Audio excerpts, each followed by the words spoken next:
L'imam al-Shafi'i et l'erreur doctrinale. Au nom d'Allah, le miséricordieux par essence, celui qui distribue sa miséricorde avec largesse. Dans ces quelques lignes, le lecteur découvrira des propos tenus par l'imam al-Shafi'i, rahimahullah, au sujet des hérétiques ayant souillé la doctrine des anciens vertueux par des idées nouvelles.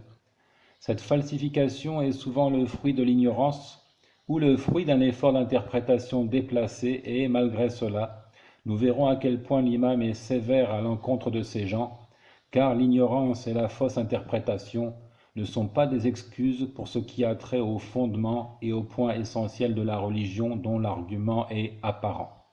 Et Allah est le véritable connaisseur.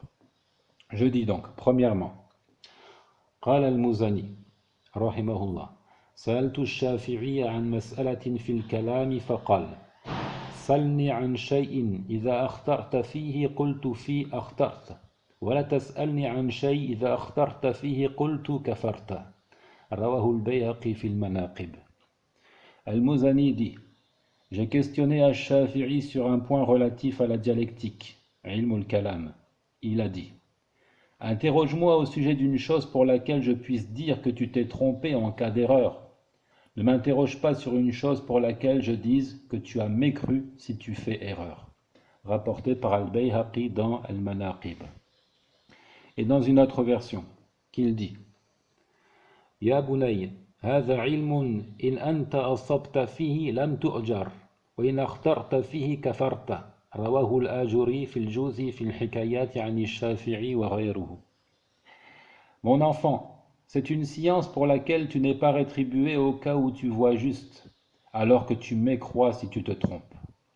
Comme cela est rapporté par Al-Ajuri dans Al-Juz fil Hikayat et An-Shafi'i. Il n'y a donc pas de rétribution envisageable parce que le dialecticien n'est pas parvenu à cette juste conclusion en suivant la voie et la méthodologie tracées par le Seigneur Tabaraka wa Ta'ala. Il ne faut pas oublier que les Mu'tazilites, les Asharites, les Maturidites et autres factions dialecticiennes font de la préférence donnée à l'argument logique et rationnel, selon leur entendement bien sûr, la préférence donnée à l'argument logique et rationnel sur l'argument scripturaire un de leurs fondements incontournables. Par conséquent, si les Asharites confirment certains attributs d'Allah, également confirmés par les traditionalistes, Ahlus Sunnati wal Jama'a, alors ils les admettent parce qu'ils sont indiqués par la raison, non pas qu'ils soient cités par la révélation. Donc ici, ce sont deux approches totalement différentes. Celui qui trouve une belle rétribution en accédant à la vérité est uniquement celui qui arpente la voie tracée par Allah et qui caractérise les croyants. Sami'na wa ata'na. Nous avons entendu et nous avons obéi. Cela n'est pas sans nous rappeler la parole des ulama. Celui qui s'exprime sur le Coran sans science est dans l'erreur, même s'il voit juste. Il en est ainsi parce que certains domaines, comme la doctrine en particulier, ne permettent pas d'efforts personnels de compréhension et d'interprétation, ce que l'on nomme al-ijtihad, et Allah est le véritable connaisseur. Deuxièmement, l'imam al-Shafi'i disait: Wallahi, lian yufti al-alim fayuqala akhtaha al-alim khayrun lahu min an yatakallama fayuqala zindiq wa ma shay'un abghadu ilayya min al-kalam wa ahlu. Rawahu ibn Asakir fi Tarikh Dimashq. Donc, Al-Shafi'i qui dit: par Allah, il prête serment ici, il jure: je jure par Allah que l'érudit prononce une fatwa et qu'on dise qu'il s'est trompé est meilleur pour lui que de s'exprimer et qu'on dise alors c'est un hérétique, zindiq. Il n'y a pas une chose que je déteste plus que la dialectique et ses adeptes. Donc la dialectique, pour résumer, c'est cette science développée par certains érudits affiliés à l'islam, mais qu'ils ont puisé des philosophies grecques et romaines. Donc il dit que l'érudit prononce une fatwa et qu'on dise qu'il s'est trompé est bien meilleur pour lui que de s'exprimer et qu'on dise c'est un hérétique, zindiq. J'ai traduit par hérétique, on aurait encore pu traduire par hypocrite. Zindiq, c'est un terme qui était employé à l'époque pour dénigrer une personne soupçonnée donc d'hérésie et d'hypocrisie. Et c'est un terme d'origine perse. Troisièmement, قال الشافعي للمزني لما تكلم في أشياء من الكلام فكيف الكلام في رب العالمين الذي زلزل فيه كفر رواه الأنصاري في ذم الكلام. Al-Shafi'i dit à Al-Muzani lorsqu'il évoqua des points de la dialectique: qu'en est-il du discours au sujet du Seigneur de l'univers qui, lorsqu'il est perturbé, c'est-à-dire incorrect, constitue une mécréance? Rapporté par Al-Ansari dans Dhammul Kalam. Donc dans toutes ces versions, on constate que l'imam al-Shafi'i ne conçoit pas l'excuse pour des erreurs qui se produisent dans ce domaine de la doctrine en particulier, de la description du Seigneur de l'univers. Il taxe les adeptes de la dialectique d'hypocrites et il les accuse de mécréance. Après avoir cité ces récits, l'imam al-Zahabi dit dans son Siyar al-A'lam al-Nubala: هذا دل على أن مذهب أبي عبد الله يعني الشافعي أن مذهب أبي عبد الله أن الخطأ في الأصول ليس كالخطأ في الاجتهاد في الفروع. Al-Zahabi conclut après avoir avancé ces récits: cela indique que l'école de Abu Abdillah, le surnom de l'imam al-Shafi'i, que l'école de Abu Abdillah ne considère pas l'erreur dans les fondements comme l'erreur dans l'effort de déduction pour les extensions al-furu'. Donc ils font la distinction entre les points fondamentaux qu'on appelle al-usul et les points d'ordre secondaire ou encore les extensions ou les embranchements de la loi que l'on nomme al-furu'. قال الإمام ابن بطة بعد أن نقل هذا الكلام عن الشافعي: فأهل الأهواء في تكفير بعضهم لبعض مصيبون لأن اختلافهم في الشرائع شرعتها أهواؤهم وديانات استحسنتها آراؤهم فتفرقت بهم الأهواء وشتتت بهم الآراء وحل بهم البلاء وحرموا البصير والتوفيق فزلت أقدامهم عن محجة الطريق فالمخطئ منهم زنديق والمصيب على غير أصل ولا تحقيق. انظر الإبانة الكبرى. L'imam Ibn Battah qu'il dit, après avoir transcrit ces propos de Al-Shafi'i: les adeptes de la passion hérésiarque font bien de se taxer mutuellement de mécréance, puisque leur divergence survient sur des injonctions instaurées par leur passion.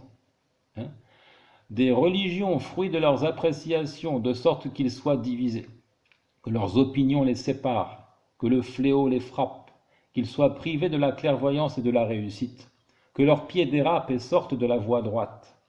Celui d'entre eux qui fait erreur est un hérétique, zindiq, je reprends le même terme ici. Et celui qui voit juste ne se repose pas sur un fondement scientifique et une vérification, comme je l'ai souligné plus haut. Même s'il voit juste, il n'a pas arpenté la voie droite et donc il ne mérite pas rétribution.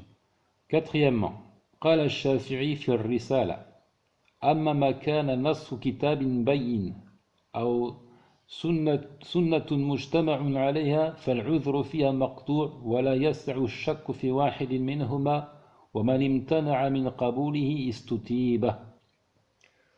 Al-Shafi'i dit dans son épître Ar-Risala: pour ce qui constitue un texte explicite du livre d'Allah, c'est-à-dire un verset coranique aux indications évidentes, ou une narration prophétique faisant l'unanimité, alors il n'y a pas d'excuse et le doute n'est pas permis. Celui qui refuse de les admettre est invité au repentir. Un sous-entendu ici: s'il se repent, il est épargné; s'il ne se repent pas, il est exécuté par l'autorité musulmane. وقال الشافعي في خطبة الرسالة وهو يتكلم عن أهل الفترات قبل بعثته عليه الصلاة والسلام: ومن مات صار إلى عذابه. Cinquièmement, Al-Shafi'i dit dans l'introduction de Ar-Risala au sujet des gens de la période d'interruption, c'est-à-dire venus avant l'envoi de notre prophète, à lui les éloges et le salut, il dit: celui qui est mort s'en est allé vers son châtiment. On comprend par là que l'imam Shafi'i juge de la mécréance des gens qui sont morts avant même d'avoir reçu la révélation de Mohammed alayhi salatu wassalam, avant même donc d'avoir été édifiés, si toutefois donc ils sont morts sur l'associationnisme majeur, qu'ils donnaient des égaux, des émules à leur Seigneur. Celui qui est mort s'en est allé vers son châtiment, dit-il. Sixièmement, قال الشافعي لو عذر الجاهل لأجل جهله لكان الجهل خيرا من العلم إذ كان يحط عن العبد أعباء التكليف ويريح قلبه من ضروب التعنيف فلا حجة للعبد في جهله بالحكم بعد التبليغ والتمكين لئلا يكون للناس على الله حجة بعد الرسل نقله الزركشي في المنثور في القواعد. Sixièmement, Al-Shafi'i dit, c'est un propos très important, je demande ici toute votre attention. Si l'ignorant était excusé pour son ignorance, elle serait meilleure que le savoir, puisqu'elle déchargeait l'esclave des fardeaux de la responsabilisation. Si l'ignorant était excusé pour son ignorance, alors elle serait meilleure que le savoir. Pourquoi? Il dit parce qu'elle déchargerait l'esclave d'Allah, l'individu responsable, des fardeaux de la responsabilisation, justement, at-taklif. Elle soulagerait son cœur des sévères reproches. Le serviteur n'a donc pas d'argument pour sa méconnaissance de la sentence après la transmission du message, tablir, et sa capacité à en prendre connaissance, tamkin, afin, dit-il, qu'il n'y ait plus d'argument pour les gens après les messagers, comme cela est stipulé par le Coran lui-même. Transcrit ici par Az-Zarkashi dans Al-Manthuru fil Qawa'id. Donc c'est un propos subtil et important. Il dit, si l'ignorant était excusé pour son ignorance, ça reviendrait à dire qu'elle est meilleure que le savoir. Ce qui est impossible, inacceptable, au vu des nombreux textes qui font, n'est-ce pas, les éloges du savoir, de son apprentissage, de sa diffusion, et le mérite du savant sur celui qui ne sait pas. Ce serait impossible de conclure que l'ignorant est meilleur que le savant, que l'ignorance est meilleure que le savoir. Et pourtant, c'est le cas, si on accepte que l'ignorant est excusé pour son ignorance en toutes circonstances, même s'il fait des erreurs monumentales, qui se trompe dans la conception de son Seigneur et dans le respect de son unicité, tabaraka wa ta'ala. Et oui, parce que l'ignorant, de ce fait, il serait excusé quelles que soient ses erreurs, quelle que soit sa mécréance, alors que celui qui sait, lui, il s'expose éventuellement à un châtiment s'il œuvre contrairement aux implications de ce qu'il a acquis de connaissance. Et notons aussi que si l'ignorant était excusé pour son ignorance, ça conduirait à abolir la prédication, puisqu'on se dirait, bon, pourquoi inviter ces gens à l'islam, alors qu'en les laissant dans leur ignorance, dans leur mécréance, ils ont encore une chance d'être pardonnés par Allah le Très-Haut, et d'aller au paradis, puisque si nous les appelons à l'islam avec clairvoyance et qu'ils sont édifiés, puis qu'ils s'y refusent, ils se refusent à la conversion, ils sont condamnés à l'enfer. Tout cela donc est illogique et inacceptable. وقد كان الشافعي يكفر المتأولين الذين خرجوا بتأويلهم إلى عظائم الأمور من الجهمية والقدرية الغلاة وغيرهم وعليه أهل السنة يعني على هذا القول أهل السنة من كبار أئمة مذهبه بخلاف أهل الكلام المنتسبين إليه كذبا وزورا من الأشعرية الضلال الذين اخترع لهم قائدهم إلى الجحيم أنه لا يجوز تكفير أهل القبلة زعموا لأنهم يشيرون إلى معبود واحد وإن اختلفت العبارات. Al-Shafi'i taxait de mécréance des gens opérant une fausse interprétation qui les conduit vers des énormités comme celles opérées par les Jahmiya, les Qadariya les plus extrémistes et autres. C'était d'ailleurs l'avis des plus grands imams affiliés à son école, c'est-à-dire taxer de mécréance ceux qui commettent une fausse interprétation dans les fondements de la religion. C'était l'avis des plus grands imams affiliés à son école, contrairement aux adeptes de la dialectique qui s'en réclament de manière mensongère parmi les acharites égarés et autres. Ces derniers ont adopté le principe initié par leur véritable guide vers l'enfer. Leur véritable imam, ce n'est pas Al-Shafi'i. Leur véritable imam, c'est Abul Hassan al-Ash'ari,